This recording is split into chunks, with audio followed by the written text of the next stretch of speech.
Grande Pirâmide de Gizé é uma das estruturas geométricas mais precisas já criadas nesse planeta.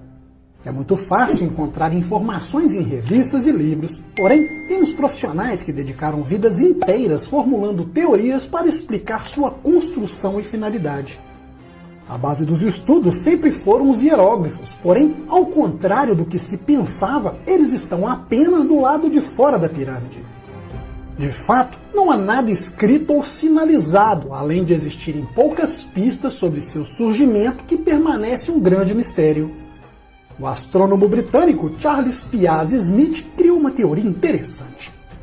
Ele diz que a Grande Pirâmide foi erguida antes da criação dos hieróglifos, usando uma série de cálculos matemáticos exatos e altamente complexos.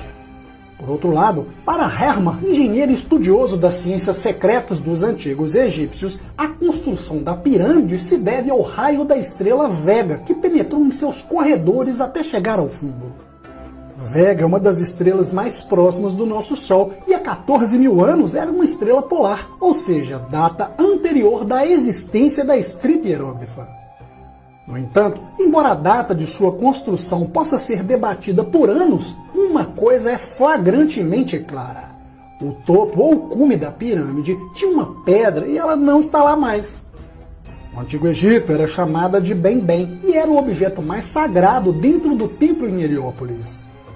Bem-Bem era a pedra símbolo do primeiro fenômeno da criação, que surgiu a partir das águas primordiais, gerando tudo o que conhecemos. A primeira substância sólida originada de uma gota da semente do deus Atum-Ra. Contudo, para os estudiosos egípcios, era um pedaço de meteorito, porque coincide com um grupo de meteoritos conhecidos como orientados. É um tipo de meteorito que, ao penetrar na atmosfera terrestre, ganha formas mais aerodinâmicas, como um cone ou um escudo. E a pedra Bem-Bem era a pedra que ficava no topo da Grande Pirâmide, porque era o local em que os primeiros raios do Sol tocavam. Um objeto sagrado, cultuado a 3 deuses, os deuses Amon, Min e Horus, além de ser uma referência ao antigo templo do Sol em Heliópolis. No entanto, ainda que a pedra do topo seja uma parte essencial e sagrada da pirâmide, é difícil acreditar que ela nunca tenha sido anexada. Os pesquisadores especulam que o topo da pirâmide era feito de ouro maciço, ou pelo menos banhado a ouro. Outros, no entanto, creem em uma finalidade artística, porém, temos os que trazem uma explicação mais funcional. Que, de fato, a Grande Pirâmide é uma máquina projetada para controlar e transmitir energia, e seu cume colossal de ouro tem um papel fundamental. Curiosamente, as proporções e a medição levaram muitas pessoas a acreditarem que a pirâmide seja a representação geométrica da Terra. O comprimento total das bases e a inclinação dos lados correspondem proporcionalmente ao diâmetro da circunferência terrestre e da área de sua superfície. E são dados essenciais para a cartografia e a astronomia. Contudo, o mais incrível é que, coincidência ou não, a letra grega π, que representa a proporção áurea, é predominante na Grande Pirâmide. E isso é incrível porque aprendemos que o π foi usado pela primeira vez pelo arquiteto e matemático grego Fídias. Ao contrário da teoria vigente, a hipótese de a Grande Pirâmide realmente ser uma usina de energia tem como foco as partes internas, em especial as salas e câmaras. O funcionamento interno como uma forma peculiar, mas específica, da Grande Galeria e da Câmara da Rainha. Elas foram projetadas de forma tão intrincada que não é razoável pensar que simplesmente eram uma tumba ou uma passagem para a natureza. É algo tão misterioso que a forma dos quartos inspirou vários estudos e especulações sobre suas propriedades acústicas, o tipo de pedra e a relação dos quartos entre si. Outro ponto é sobre a energia que a pirâmide foi construída e sua manipulação para determinar que tipo de máquina era. Certamente não faltam teorias, subteorias e possíveis explicações entre essas subteorias. O assunto predominante é que, sem a pedra angular, o Bem-Bem, a pirâmide não pode funcionar, porque é a parte mais importante que completa a pirâmide. E ficamos com o quebra-cabeça de 6 milhões de toneladas e 138 metros de altura, porque perdeu 10 metros devido à erosão. No entanto, existem 5 réplicas do Bem-Bem que estão no salão principal do Museu Egípcio no Cairo, chamado de Bembenet. O maior é o do Amenemés, trabalhado em granito preto, sólido, esculpido com hieróglifos requintados. Nele está escrito: filho de Ra-Amenemhat, vida para sempre. Rei do Alto e Baixo Egito, Nimaatri, vida para sempre. Que o rosto do rei do Alto e Baixo Egito, Nimaatri, seja aberto para que ele possa ver o Senhor do horizonte, quando ele cruzar o céu. Que o Senhor do horizonte faça com que o filho de Ra, Amenemhat, brilhe como um Deus, Senhor da eternidade indestrutível. O Senhor do horizonte disse: eu dei o belo horizonte àquele das 2 damas, ele que herdou as 2 terras para que você possa se unir com o horizonte. O horizonte disse que você descansa nele, o que me agrada. Um dos bem-bens do museu é muito interessante. É uma memória, uma versão da grande pirâmide em miniatura com uma base plana no topo. Ela é mais uma evidência de que sua construção foi muito mais do que a criação de tumbas elaboradas. E as pirâmides que conhecemos hoje é um modelo de bem-bem original, porém gigantesco. Até mesmo os egiptólogos tradicionais concordam que a onda inicial de construção da pirâmide estava ligada ao surgimento do bem-bem, conforme a teoria explicada na revista do Museu Britânico.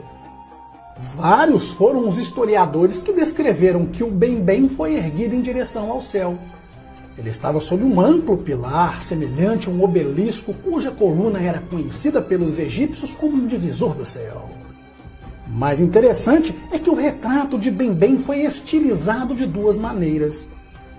Em uma forma pontiaguda, piramidal, provavelmente um modelo de pirâmide e obelisco, e outra com um tampo redondo, como um objeto de veneração.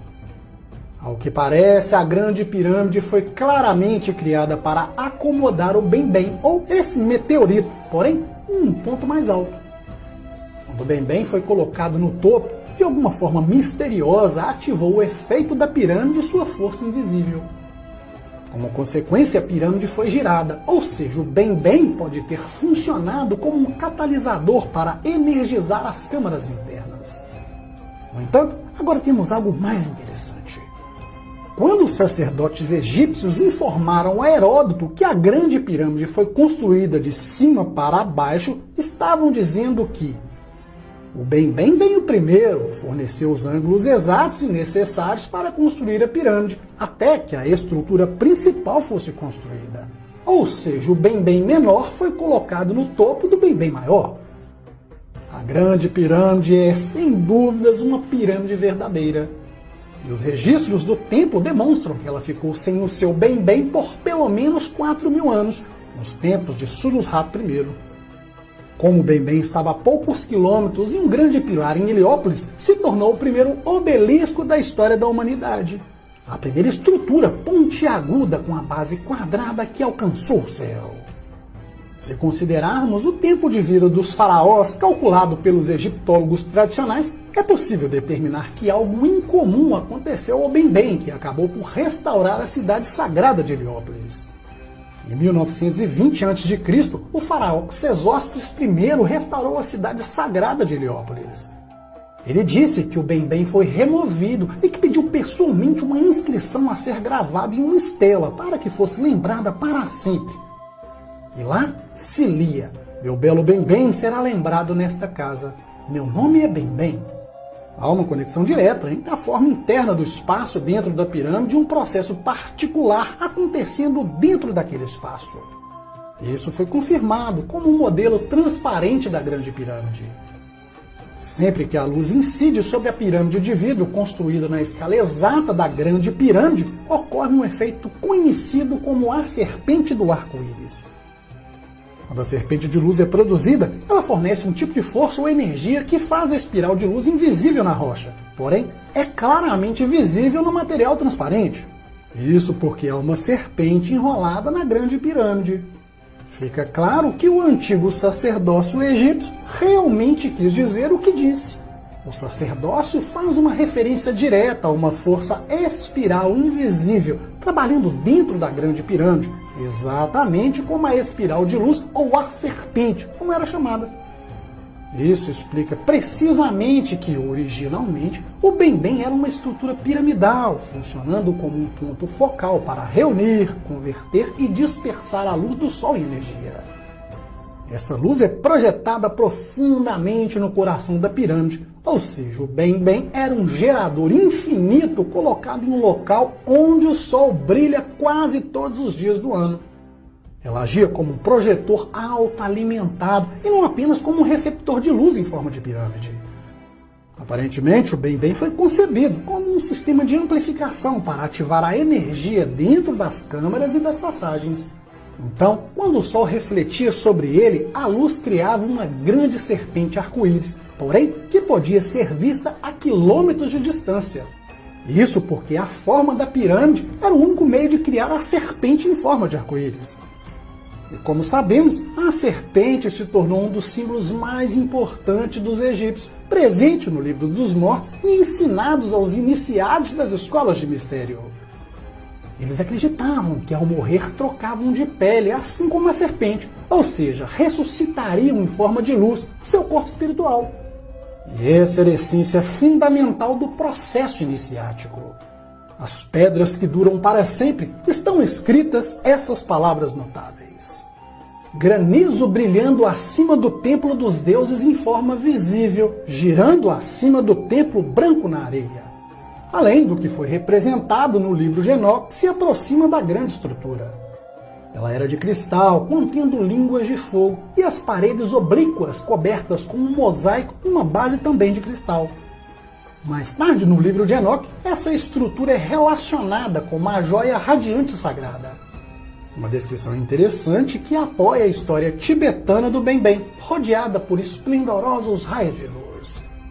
Essa descrição antiga dizia que a serpente do arco-íris foi criada a partir de uma força que atuava diretamente para baixo. Em seguida, sombreava novamente como um formato de dupla hélice torcida.